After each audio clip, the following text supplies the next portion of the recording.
હું તમને કહું કે તમે કોમ્પિટિટિવ ફિલ્ડમાં તમારું 1 વર્ષ આપ્યું અને એ 1 વર્ષમાં અહીંયા મેજોરિટી ઓફ સ્ટુડન્ટ્સનો જવાબ એવો હતો કે સાહેબ અમે GCERT વાંચી નથી, આપણે GCRT સાહેબ વાંચી નથી, GCRT મારે વાંચવી જોઈતી પણ વાંચી નથી. એટલે હવે પેલા છે ને એક ટેગ આપણે પેલા સ્વીકાર લઈએ કે અત્યાર સુધી આપણે ખુદને શું બનાવતા હતા? મૂર્ખ બનાવતા હતા. શું બનાવતા હતા? ખુદને મૂર્ખ બનાવ્યું આપણે કે નાના તું તો ખૂબ સારું વાંચેસ, નહીં તો ભગવાન છે, એ તો ભગવાન તારું કામ નથી કરતા, એ તો કુળદેવી નડે છે, એ તને ઓલું નડે છે ને આ નડે છે ને એવું બધું. પેલી એ મેસેજ કર્યો ને મને બ્લોક કરી દીધું એટલે હું ફેલ થઈ ગયો ને આવું બધું. પપ્પાએ દીદી બીડી લેવા મોકલ્યો તો માઇન્ડ વાંચતો તો બીડી લેવા ગયો, પછી મારું મૂડ ચેન્જ થઈ ગયું પછી હું વાંચી નો શક્યો, આવું બધું.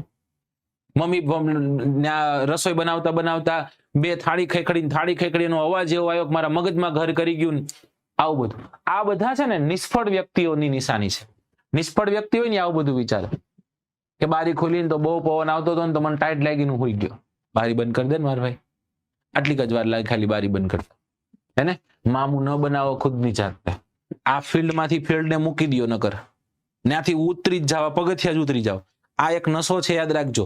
એક વખત આ ચાખી ગયા ને જ્યાં સુધી તમે પાસ નહીં થાવ ને ત્યાં સુધી તમે આને નહીં મૂકો અને તમારી જિંદગીના બહુ મહત્વના વર્ષો બરબાદ થઈ જશે. આવું તમને કોઈ નહીં કે, આવું આ સંસ્થા કે આ ન કરાય.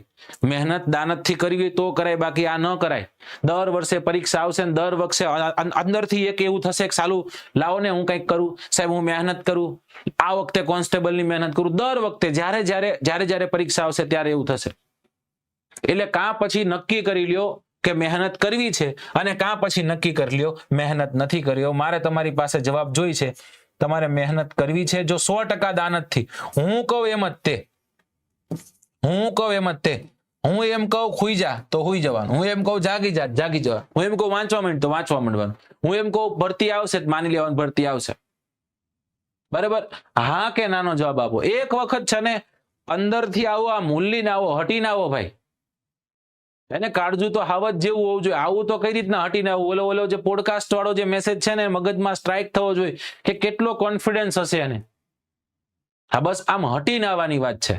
ઓકે હા, સિંહમાં તમે જોજો, સિંહ હંમેશને માટે 2 પંજા 2 પગલા જયારે પાછો લે ને ત્યારે તરાપ મારવા માટે જ તે એ લેતો હોય છે અને કાં પછી વળી જાય છે. વળી ગયો એટલે પૂરો થઈ ગયો. જો આમ પાછો ગયો એનો અર્થ એવો થયો કે મમરા ભરાઈ ગયા સામેવાળા જે હોય ને, અને જો ત્યાંથી આમ ફરી ગયો તો એનો અર્થ એવો થયો કે સિંહ વયો ગયો. પણ જો સિંહે પીછે હટ આવી રીતના 2-3 પગલા પાછા લીધા એનો અર્થ ચોખ્ખો છે કે સામે જે પણ હોય સાહેબ, બરાબર, એનો ગોબો ઉપડી ગયો.